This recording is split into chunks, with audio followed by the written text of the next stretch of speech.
A podium reinstated, personal shakeups, and rumors forced to be addressed. This is Into the Chicane of Formula One podcast with me, your host, Channing Apodaca, my co-host, as always, the man on the soundboard, Brendan Wood. Yo. Good to see you. How's it going? Good. Chilling. We're here on a nice Sunday afternoon. We're a week out from the Saudi Arabian Grand Prix, and we thought it was over in our last episode. But within like an hour, I would say, of us discussing the Fernando Alonso controversy with George Russell getting on the podium instead of him, the whole penalty drama that happened, they sent out a statement saying that Fernando had been reinstated. Yeah, they were reversing their decision.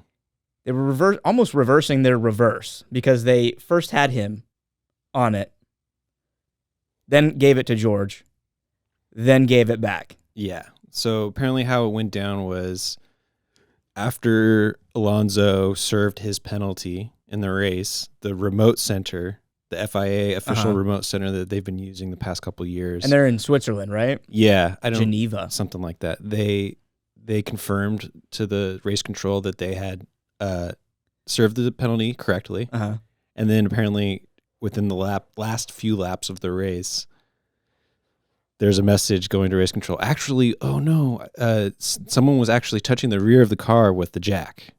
So that's what raised all these questions and just kind of confused a lot of people, especially Fernando. He was quoted as saying they had 35 laps to figure that out. Right. And yet they still couldn't get it right. Yeah, I mean, that's the FAA doing FAA stuff. It seems a little bit petty for them to even take the podium away from him to begin with, when you're just talking about, placement of a jack. Is it really going to affect it all that much? Yeah.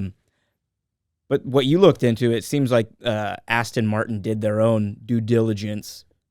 They did their own lawyering and figured out all these different they did their own little Roe versus Wade. They showed a bunch of different cases where this had already happened and nobody was penalized for it. Yeah, somebody had come up with 7 different instances where teams had been touching the car with the jack and the FIA let it go by. So I don't know if they had those in their back pocket already, just waiting for that to come up, or if someone just really quickly went through and that's actually, the more I think about it, that's pretty impressive that they were able to pull up 7 different instances of that within an hour of the race. Maybe they spent those 35 laps, that the FIA kind of wasn't doing their job. Maybe they spent those 35 laps literally looking into that. Yeah. Who knows? Maybe they've already had these discussions prior to the season, like what to do in this circumstance. Yeah. If we get called out for making a mistake or something, you can say, well, we have all these other circumstances. Interesting. I wonder if the Esteban Ocon incident at the Bahrain Grand Prix had anything to do with that. Them looking into it and going, well, if we find ourselves in this situation, let's get a folder ready. Yeah. I mean, now that you just said that, it's like, here's another circumstance where Alpine kind of gets caught out as maybe not doing the best due diligence with their things behind the scenes, I wonder how they feel about their penalty. Exactly. Now. They could have easily gotten the same reversal of a decision if they pushed as hard as, or had the same kind of evidence that Aston Martin had. So interesting. I didn't even think about that. I wonder if there's a case to be had for them to get Esteban Ocon's penalty reversed now, or if it's just too late. I don't know. I don't know what is there a double jeopardy or a statute of limitations on? There probably is of how much time you have to protest. Protest it, but it interesting. And people were just saying, oh, well, this just goes to show another circumstance where FIA just went with the quick decision just to kind of get the show rolling and then kind of figure it out later. And I mean, I do have my complaints on that. So does Mercedes team principal Toto Wolff. Apparently, he said, we've been victims of that in 2021, where everything was down to the entertainment for a quick decision, and it robbed the greatest driver of the championship. I'm getting tired of this. I'm getting tired of going on Twitter every single day and seeing hashtag Red Bull tweets, hashtag Lewis Hamilton. FIA fixed. FIA, F1 fixed. Yeah. FIA cheats. All these Lewis Hamilton stan accounts, which, look, I love Lewis. He is the greatest driver of all time. That was a sketchy race. It was 2 years ago. Yeah. And it's not on Red Bull to make that decision. It's not Red Bull being in the FIA being in Red Bull's pocket. Yeah. He made a call. Yeah, the framing is often that like the FIA did it on purpose to penalize Mercedes because Mercedes had been doing so well for so long. I don't buy into that narrative. I also don't buy into like the whole, they want Max Verstappen to win, because it seemed for 7 years that the FIA wanted Lewis to win. Yeah. He was their poster boy for 7 or 8 years, despite, the year that Nico beat him. But he was the face of F1, and he was the one growing the sport, and he did a great job for it. So the FIA loved him, and he got away with a shit ton. Look at the first lap of that race. He cut a corner, and he overtook Max by, like 50 feet because of that corner, and they told him he didn't have to give the position back because Max had gained a significant amount of time. But that's Max's own doing. Yeah, and that whole season, they both got gifted. They got a different shit things from in different circumstances. So you could argue that Lewis should have been black flagged from Silverstone for sending it up the inside on Cops or whatever that turn was. Yeah, it's really frustrating to see people just assuming, that the FIA wants any particular team, especially when it's like, people joking or saying, look how funny it is that FIA tried to change the rules to make it more of an even playing field, and now Red Bull's so far ahead, blah, blah, blah. It's like, well, that's not like... Red Bull has the best engineers. That's why they're so far ahead. And they have endless pockets. Yeah, I mean, everyone's under a cost cap, right? And that is a step in the right direction. But, at the same time, just because one team is able to make the most out of what they have and actually, like, do a really good job does not mean that the FIA, that's what they wanted to happen. Right.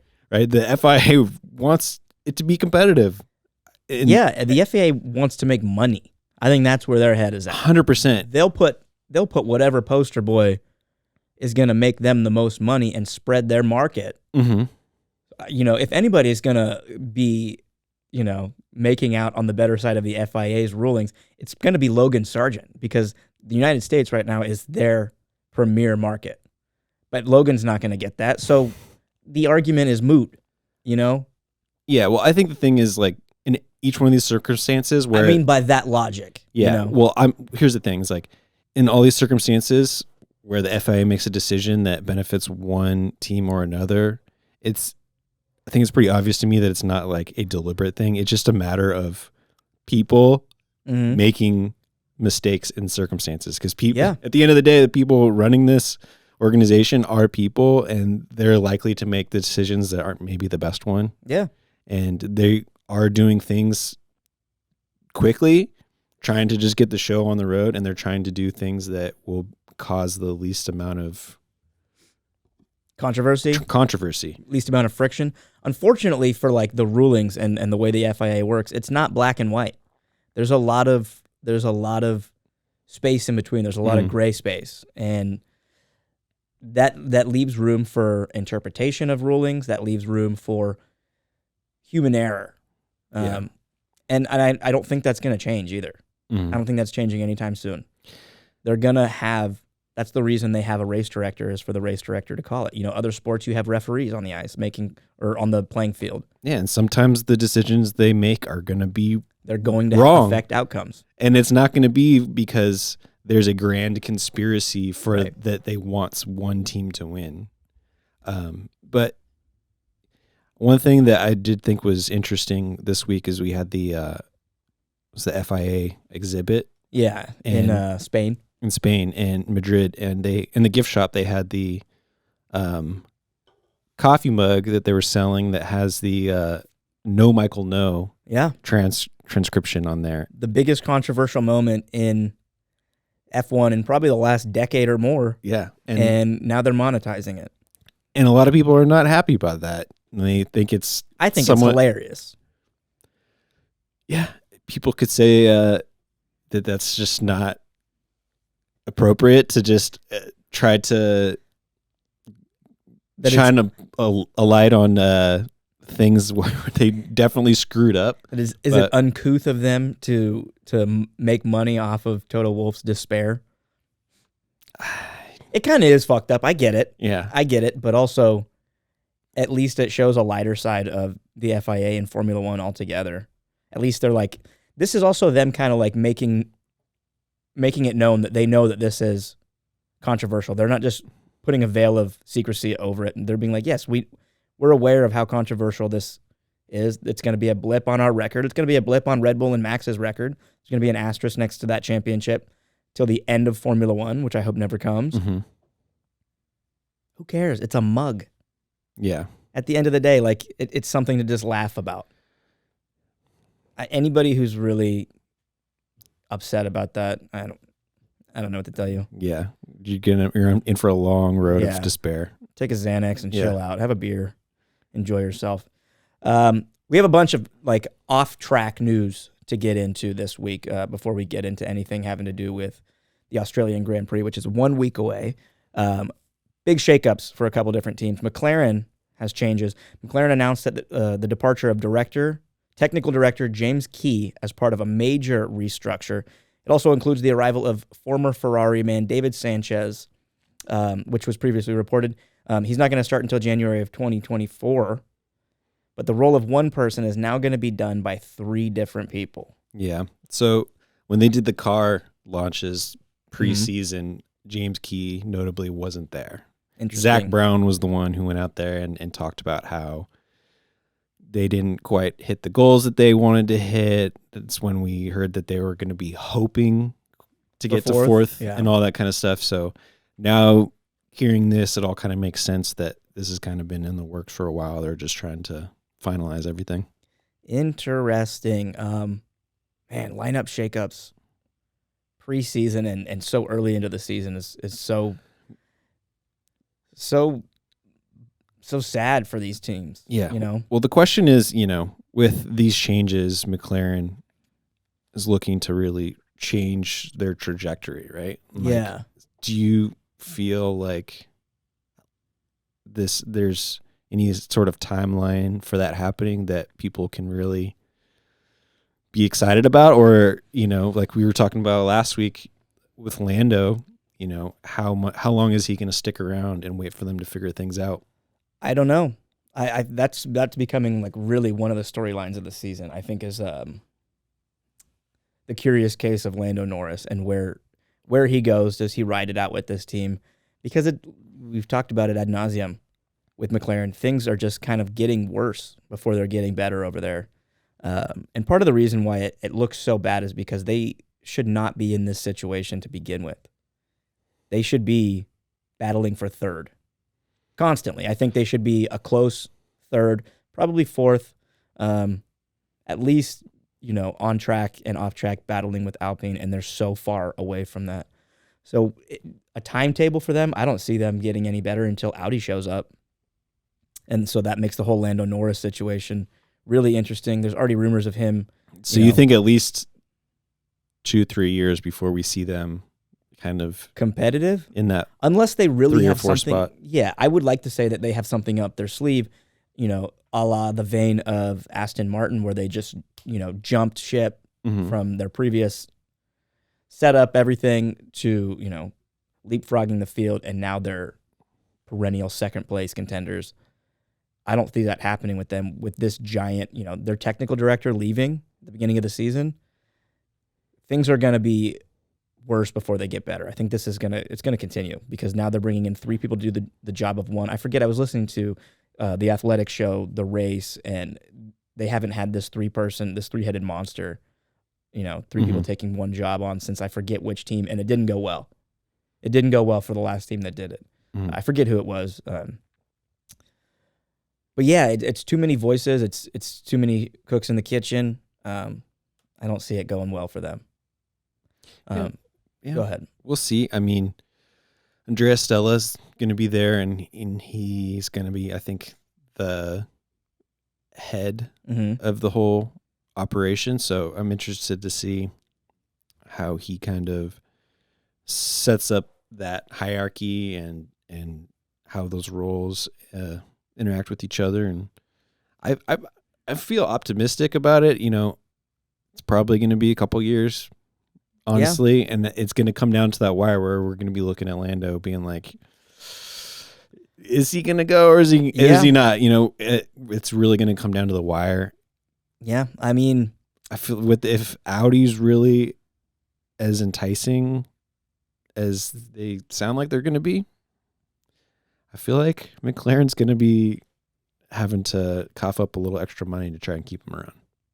Absolutely. And whether or not he's going to want to is going to be the real question, because it's going to be Audi. I still think that there's a chance that he could go to Red Bull, because I don't think Red Bull has anyone in the pipeline that they really want to fill. I don't think Yuki's going to get the job. I don't think Nick DeVries is going to get the job. Who knows if Liam Lawson's going to pan out and be somebody that they want to put in that seat. Mm-hmm. And Checo's going to be out here pretty soon. I don't think he's going to stick around there too long, especially with a little bit of friction that they seem to be finding themselves with those two. So I think that's still an option. And then you have the case of, does Lewis want to stay at Mercedes, which is something that we'll talk about here in a little bit. Little McLaren reunion? Oh, no, I doubt that. Maybe. That'd be fun. Whether or not he's going to stay in Formula One. And then if that Mercedes seat becomes available, I think they're going to nab up Lando. Yeah. No, it was funny to see some people talking about a Alonso Hamilton reunion at Aston Martin. It would be pretty funny to see, but honestly, I don't think Lewis is going to go anywhere that A, he doesn't think he can win. Exactly. And B, he's not going to be like the number one guy. Right. And I just don't think that honestly, I think he'd probably retire before going to like a number 2 or number 3 team, Yeah, I mean, that's just this question that's been up in the air all season is how long does he want to stick around and weigh his options, or, does he really want the best chance at winning his 8th? Yeah. Which we'll get to here in a little bit. So not only did McLaren have some staffing changes, but apparently Mercedes has let some people go. Apparently some people that were in charge of some of their like wind tunnel testing and stuff like that, because they were having correlation problems with simulations they're running and what they're actually seeing results wise when they get the car on the track. And so some people leaving there, maybe we'll start to see some help in that little shake up, But this brought me to another point that I wanted to talk to you about, was the fact that with problems we're seeing at McLaren, problems we're seeing at Mercedes, I saw a data point that the Ferrari was 0.7 slower this year than they were last year in Saudi Arabia. That's interesting. Are we seeing, as much as Red Bull hit it out of the park this year, are we also seeing just a lot of the teams that were in that second, third place tier fumbling the bag as well? I feel like they're partially to blame for the gap in the field. Yeah, like you were saying earlier, everybody's pointing at Red Bull and saying that they're cheating because they're doing well or whatever. Not enough blame is being put on all the other teams. Like Ferrari's, giant side pod concoction that they've built with that car clearly isn't working out great for them. Their porpoising last year was really slowing them down. It's putting pressure on their drivers, like physical, actual distress. So that general concept for that car, clearly they were off the pace with Red Bull. They were just having issues. I mean, they were fighting, but it fell apart, right? Mm-hmm. And they don't want to let that go. Mercedes, on the opposite end, went with the side pod-less car. Mm-hmm. I've been calling it the little dart, not even a literal silver arrow. And that didn't work out for them. And now they're just, as we were talking about, I think last week, they're just starting to scrap that design. Not enough people are being blamed for this. They're 0.7 seconds off. But we're still talking about Red Bull, pointing a finger at Red Bull and going, well, they're doing something wrong. No, you guys are doing something wrong. People are still hung up on the cost cap thing from 2 years ago. Off. And what very minimal advantage they may have gained from that is, I don't think, as representative of what we're seeing here. It's a superior design. Look at what Aston Martin did. they mimicked it, and now they're doing great. I mean, honestly, they didn't even mimic it entirely. These mimicked aspects of it, but they nailed it in other aspects of that car. Right. You know, you look at things like their DRS efficiency, like the Red Bull and the Aston Martin are on like opposite ends of the spectrum. Yeah. With that, you know, so there are big differences in the car, but you know, Red Bull just has a package that's just on point for where everyone else is. Yeah. I don't know how much more we can say about it. These teams are struggling, and Red Bull's not. Aston Martin's not. Like it's a changing of the guard a little bit, and we've said it before, Red Bull's entering a dominance era that I think could surpass Mercedes of the last decade. Another little bit of a shakeup that happened, I'm sure you heard about this.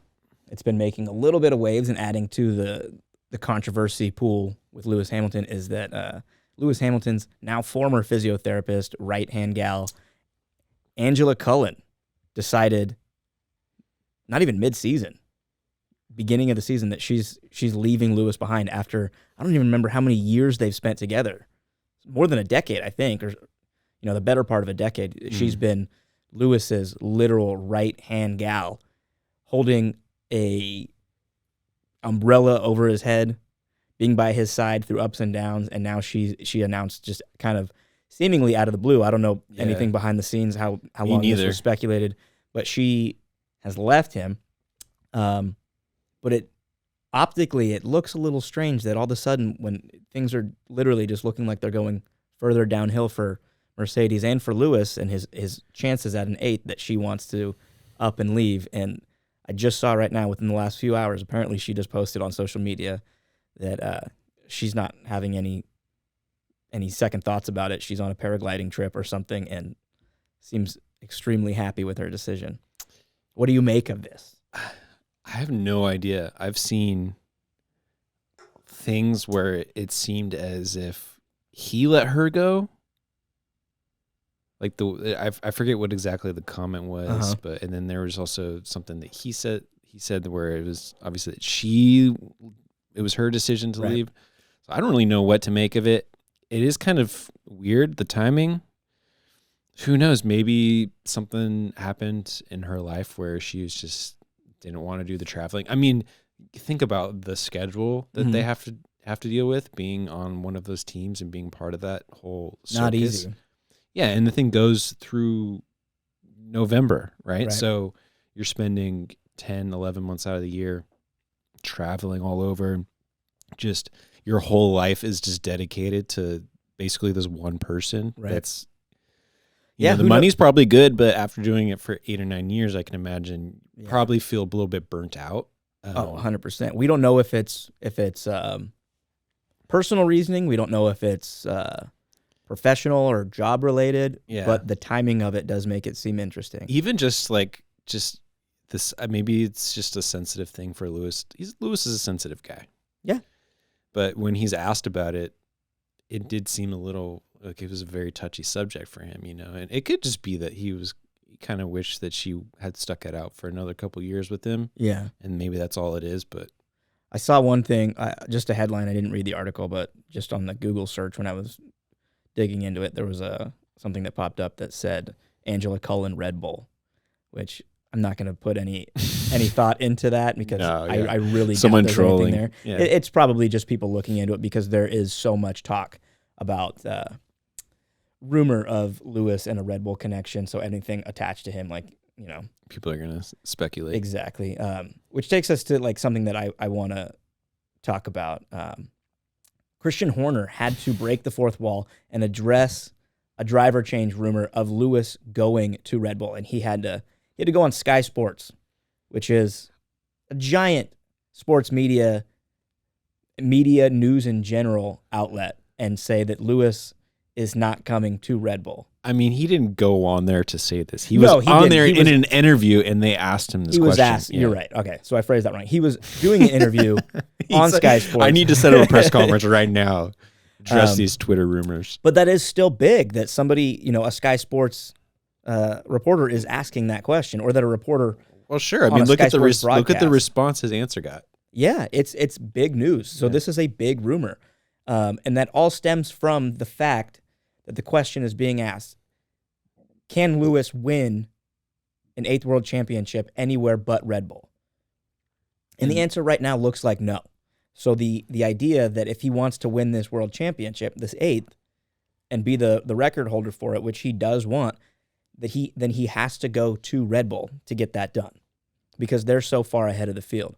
So then that begs the rumor, is Lewis going to go to Red Bull? Would Lewis take the opportunity? Would Christian Horner and Helmut Marko entertain the idea of giving Lewis a 1-year contract to let him and Max fight it out in the same machine? It ain't going to happen. Would I want it? In a 1-year contract? No, because if he was going to move to another team, he would need at least a year or two just to get comfortable, used to the car, right? Yeah. Get used to the car, get used to the team, get used to all, and then the idea.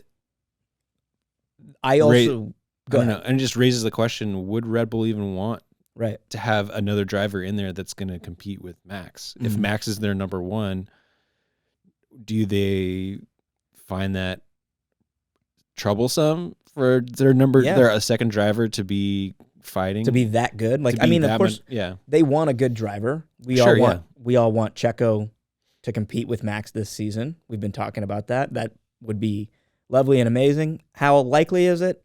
Probably, 25% or lower. I think the big thing is, would Max even allow that? Let's say Christian and Helmut came up to him. Max would say no. Yas wouldn't let it happen. Exactly. That's Max's team. He has a lot of say in how that team runs. He has a lot of say in how that car is set up. Much like Lewis has with Mercedes right now. Exactly. Right? So, so I don't. The likelihood of it is about 0%, and Christian Horner had to address that. I just found it to be interesting because this is a question that we've talked about on this show. Is the likelihood of somebody going to that seat and competing against Max. But the fact that he had to address it is also something that I want to say. This little podcast on Formula One here in Los Angeles, we have our finger on the pulse. We've predicted news stories in Formula One multiple times. This is just one in a handful. So if you want the breaking news, zoom in on me. You tune into this fucking show, okay? We've been 5 steps ahead of every other story. Back to our regular programming. Facts. Next, a little bit more Audi talk. Audi, this is something completely new to me. You found this. You dug this up. Yeah, so go ahead. The Shanghai Auto Show, Audi said that they're going to announce more information about their Formula One program. And interesting. Talking about like the facility that they're going to be building that'll probably be ready beginning of 2024, all that stuff. And they were the thing I noticed in the article, they were talking about the importance of China as a market for Audi and how many cars they sell there and everything. And this being a component, of this really made me think about the fact that Zhou Guanyu being on the Alpha team now, which is going to end up assuming the Audi team, does this mean that he's going to have a home in the future? Like, sounds like are they going to want to keep him on? Sounds like they're going to want to take him along. And good. He's performed very well. This is his sophomore season, right? Yeah. And he's stayed steady in the middle of the pack. Oftentimes you might even say that he's outperformed that car. If, look at last week, if the barometer, the benchmark is the steady veteran in Valtteri Bottas, who finished dead last week, his teammate outperformed him for the nth time. Good. Keep Joe. He's one of those guys, akin to Lance Stroll, a couple of the other, we'll call them rich boys, who people were saying, he's just a pay driver because he does come from money. It was family money that afforded him through F2 and F3 and everything. Didn't really need a whole lot of sponsorship help, I think. This is what I've heard. So people are saying, did he just buy his way into Formula One? I think the results speak for themselves. He can drive, just like Lance Stroll. Dude can drive. Yeah. Begs the question, though, is this the end of days for Valtteri Bottas in F1? Because if he can't make it to Audi from Alfa Romeo, where else would he even go? He would go literally only down from there. Yeah, it's going to be tough for Valtteri if he doesn't over the next couple years have some like standout performances. It's going to be tough to make a case that he really deserves to be in a seat on another team somewhere. Especially when we're seeing so many rookies be embraced by the sport. It's cool to see new faces all the time, but at the same time that means guys like Valtteri are going to get bumped out unless they're really Shame. putting in great performances. So shame. I'd hate to see it, but I'm sure Valtteri would ride off into the sunset. 100%. And his mullet flowing in the wind. If that happens, he's had a great run. Couple great years at Mercedes. Things didn't really pan out his way, but that's what happens when you run into a juggernaut of a teammate. Look at what happened to Daniel Ricciardo. All good things must come to an end. A little bit of breaking news that you sent me yesterday. New Jersey, the city of, what was it? Atlantic City. Atlantic City, New Jersey, is building an entire community. It's proposed. Yeah, they're not building it yet, but it's a proposal. It used to be an airport. Oh, so they're taking the Silverstone route. But they have a proposal to build an entire community, like a shopping center, housing, everything centering around a racetrack, a Formula One spec track, basically, right? A road course. Yeah. With the idea of enticing Formula One to go there in the future. Interesting. Yeah. When the story first broke, people were mistakenly like linking it with F1 and that they've already had talks with like the FIA and all that, but that's not the case. So I think it's just people, people speculating. People speculating. But when something like this happens, I feel like when the developers like in their mind, like that's the end goal. Is to be able 100%. To host an event like that. So. Right. You wouldn't. I mean, yeah, they're going to have a bunch of different series. You can do different GT series. You can potentially put NASCAR on that track for one of their road course weekends. I forget what the American equivalent of MotoGP is called, but you can do that there. IndyCar could go there. All sorts of different, series can be raced there, but Formula One would be the end goal.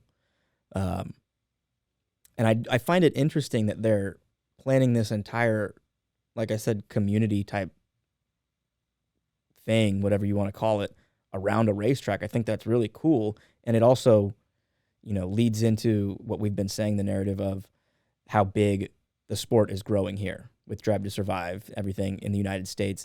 And the fact that we have 3 Grand Prix happening here this year alone, it's just feeding into that, this is a booming economy of its own here in the United States. That's cool. Yeah, it's kind of hard for me to fathom there being 4 races in the U.S. We would lose it would be one. like an alternate to Miami or I don't Vegas see Miami or lasting forever. Yeah. Yeah, I don't see that staying. It is kind of a cool spot, though. It's kind of fun to see, the scenery. They make it like a little, Monaco vibe, but to me, it's got like Singapore vibes to it. That hybrid road course, street course, high walls. Yeah, well, I meant more just like the environment, but yeah. Well, I think we've talked about this ad nauseum. I think that's what Vegas is going to be. Yeah. I think that's why they're doing Vegas, is to supplement, to replace Monaco in the future. Yeah, I'm sure there's like structural or just like logistical issues with Miami. It makes it less of a draw. You have a football team that is going to be playing there, but I mean, they don't start their season until I don't know when. I don't watch football. I doubt they're going to coincide. Let's get to a little bit of talk about the Australian Grand Prix. We're 1 week out. We have a close battle. 1 point difference going into this race between the 2 Red Bull drivers. Some friction there too. Everything coming out with Checo and Max's talks and the fastest lap drama of Checo had a few words to say post race that I don't remember if we covered that last week or not in the actual post race. But yeah, little sandpaper between those two going into this one. I feel like some of that's going to be smoothed out. Yeah. In the moment, Checo was just confused about the situation, and I think it was just a matter of just a communication thing, High hopes, I think, for him going into the weekend, though, and we'll see how.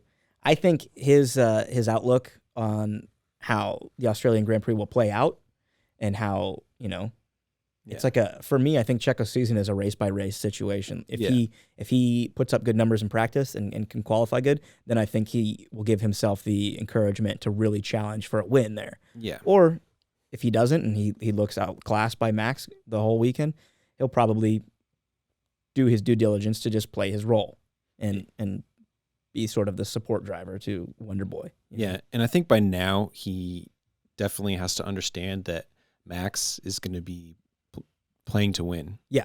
He's not going to... that was something interesting that I thought. Max was very distraught, it seemed after... because he didn't win? Because he didn't win from 15th. He was really upset. He was quoted as, "I'm not here to finish second." I don't know if he was saying that he was disappointed in himself, disappointed in the team, or everything that went on with the drive shaft failure that he had in qualifying. But he said, "I'm not here to play second." And I think there was part of Max who was upset that he isn't 2-0 right now, because I think he, there was a rumor of him going 23-0 and the potential of it. Max's head is huge. He's a real shoot for the stars type of a guy. If it can be done, Max is going to try for it. I think he was a little disappointed in the fact that his chance at 23-0 was cut short on just the second race of the season. Part of me, I think, thinks that part of Max really was going for that, or that he's going to break his own record for most wins in a season, and he's already got a strike against that. Yeah, I mean, I don't even know if he's necessarily thinking about it in that detailed of a view, but definitely every time he's out on the racetrack, he wants to win. Yeah.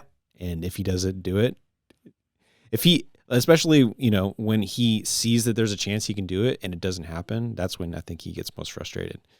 And there, for a small second, there was a glimmer of a chance for him to be able to do it last week, and it kind of slipped away from him. I feel like that's kind of why we saw his attitude. Yeah. But interesting. But I think, and it was Helmut Marko who even said, we're going to see another new version of Max in Australia. So he's probably going to come out like a bat out of hell. Yeah. So this week is going to be, I think, going to be really, really hard for anybody to give Red Bull any sort of a challenge, because if they don't change it like they did last year, we'll have 4 DRS zones. Red Bull's got the top speed right now. Yeah, they have the most effective DRS. Their DRS is disgusting. Out of control, right? So if they can just keep it together and not have any technical problems, I feel like they're just going to blow everybody out of the water. So, yep. Okay, before we get into our bold predictions, I wanted to, because we didn't get to talk about this, I just remembered. After Fernando Alonso was announced that he got his third place back, George Russell had tweeted the photos of how he was so excited to get the team's first podium of the year, and then Fernando Alonso responded with that GoPro head. Hola. Yeah, the head cam of him knocking on the door looking for his trophy back. 10 out of 10 trolling from Fernando Alonso. He's so good this year. He's so amazing. His cheeks have to be so sore because he's just in every aspect just grinning ear to ear from everything happening with him this season and the Aston Martin team. I'm so here for it. I can't believe I've done such a 180 on Aston Martin, but that was just the 100% best response he could have given. It was so good. Handled like a champ. Yeah. He could have been a dick about it, but it was just a nice little elbow, and it was funny, and it was a goofy looking picture. So fucking good. It's amazing. Yep. All right, so let's get to our bold predictions. So I had an idea. Since we didn't do bold predictions for the first race of the season, it was something that we did after Bahrain. Yeah. I was thinking we could do 6 bold predictions to supplement the 3 that we didn't make for that one. And like you said, I mentioned it to you before, we're going to have to pull some things out of our ass, like you said. So some of these might be a little wishy-washy, a little bit of a stretch. But I don't know. I think mine are pretty spot on. So I think mine are pretty solid. I'm gonna repeat myself since we're really digging deep here. 2 of mine are going to be repeats from last week, but I still hold strong on them. Same here. I got 2 repeats. Good, perfect. My first bold prediction for the Australian Grand Prix. Again, a McLaren will finish last. I barely missed last week. If it wasn't for Valtteri Bottas, literally, laying an egg on that race. That sounds like a Christian counselor way of saying things. Really laying an egg on that one. I would have hit a point. Alex Albon in the points. I still have faith. That's probably a bad one because the Williams isn't going to be. There's not enough straightaways, I think, in Australia for Williams to really excel there. So they might have a bad weekend. But I love my boy Alex. My next bold prediction. This is a new one. The leading Red Bull will finish 30-plus seconds ahead of the next team. So whether it's Checo, whether it's Max, the gap between presumably Fernando Alonso will be 30-plus seconds. Okay. Is that bold enough for you? Sure. Cool. Next one. We will see a shoey. Somebody's doing a shoey. Somebody's going to do a shoey on the podium. I mean, this is going to be the first race that Ricardo's at. Exactly. He's just going to show up and just do one. I don't know. At some point, we're going to see a shoey. Is that just like on the broadcast? Like they're just going to show somebody doing one? I'm going to say that we'll see one on the podium. How about that? I'll make it a little bit bolder. Okay. So I'm not going to say it, but this isn't part of my prediction, but I think it'll be Fernando Alonso because again, he's just having himself a party all year long. Somebody will do a shoey. If he does a shoey, I will just do a backflip in my seat. All right, that's your bold prediction. You're going to do a back. No, I'm kidding. Fifth bold prediction, we're going to see 1 or fewer safety cars. So 1 or 0. Okay. I think it's going to be a clean race. I don't think there's going to be too many anything to stop it, which is kind of counterintuitive. There's a couple tricky corners. There is, but I don't know how mucky it's going to get. And my next prediction is going to be counterintuitive to that. George Russell will make contact with somebody. I don't think it's going to stop the race, but I think he's going to rub wheels with somebody. Oh, interesting. Yep. Okay. So those are my 6. Okay. So just to stay on that, one of my 6, I was going to say Russell finishes ahead of Hamilton. Interesting. He's got the momentum going for him. Another repeat. I think you're going to get a point on that one. I think, okay, all right, I'll take it. I don't know if does that mean it's not bold enough or? I think that's flying just above the radar. Okay, I was going to say Alex back in points again. Okay. I'm going Hulk in points. Okay.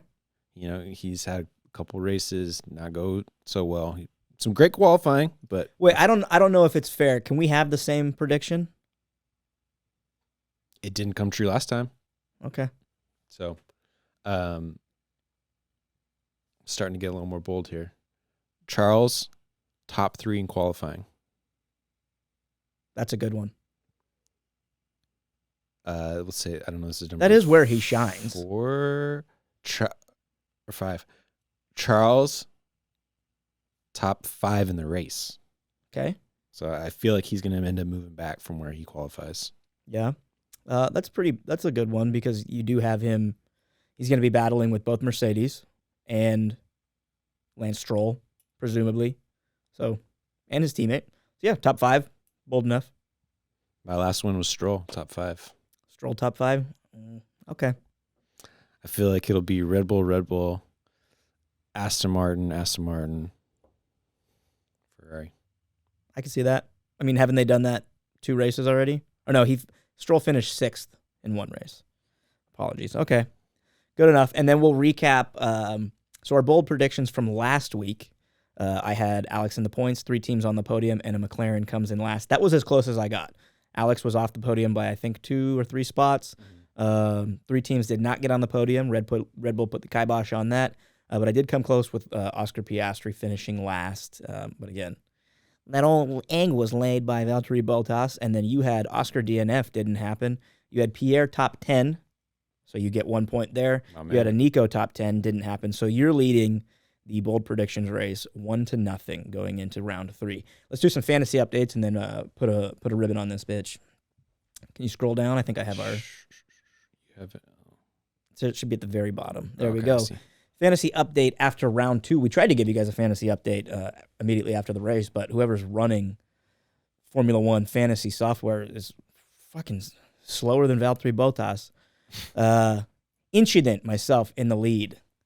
590 points. Porpoise Power, Brandon, only behind me by 25 points. That's an easy overtake. You're right there within striking distance. Good friend of the show, last week's guest, Cole, Let's Go Full Throttle, 512. J Money making a big leap from where he was at into the 502 number. His partner in life, strolling with my homies, 501. Dude, that's going to cause a little, they're going to have sandpaper in their house over that. That's a 1 point separation. Church of Czech Hose, 481. Susie Wolf Stan account, 469. She made a nice little bit of a leap. And then KJ, still bringing up the rear with 322. He's almost down 50% to you and me. We got him by yeah, he's doing terrible. Over 200 points. Yeah, he's really. He really needs to get his act together. Yeah. A couple people played their 3X chip last week. I think 3 people did, and so. A lot of eggs in that basket. They're going to have to write it out for the rest of the season. Yeah. Just on predictions alone. Waiting for the right moment to play mine. Same. I mean, I feel like last week would have been the best time to play it on Max. People gained so many points on 14 different overtakes. You know, if you and I had played it on him, I think we would have been clear of the rest of the field. Yeah, so I have to do the math on that again. I don't know if Max not getting first was as many points as what he gained by moving up. Yeah, I think with all the overtakes, the points would have surpassed had he gotten in first. That sounds right. Yeah. So this has been Into the Chicane, the pre-Australian Grand Prix edition. We will see you guys for the post-Australian Grand Prix. I'm Channing Apodaca. That's Brandon Wood. Yo. Peace. Peace.